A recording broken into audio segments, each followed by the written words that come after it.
What's up, 99? May bago na naman tayong kakapitan ng sticker. Bali, ang motor niya is PCX 160. Nag-PM siya sa akin at nagbigay na rin ng picture. Bali, sabi niya kung kaya ko ba daw yun. Sabi ko naman, opo sir, kaya po natin yan. Pero tanungan po kayo bukas ng maaga para matapos kagad natin ng maaga. Kaya guys, samahan niyo ako bukas ha.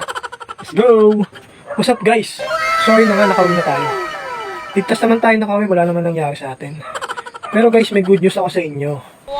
Kasi nakabitan na natin ng sticker yung nag-PM sa atin na nakaraan na magpapalagay ng tint sa headlight niya at signal light. Yung motor niya is PCX 160. Pero hindi na ako nakapag-video kasi papunta ko ng shop, nandun na kaagad si sir. Kaya sinuna ko muna si sir kasi may lakad pa daw siya eh. Bali, pagkatapos kong gawin, pasalamat si sir kasi okay daw, malinis daw yung trabaho. Kaya guys, kung sino gusto magpagawa sa inyo dyan, PM lang kayo sa page o kaya sa page ng 99 Decal para makausap namin kayo kaya kung anong papagawa nyo.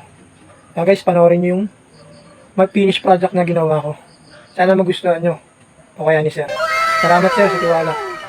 Thank you. Let's go!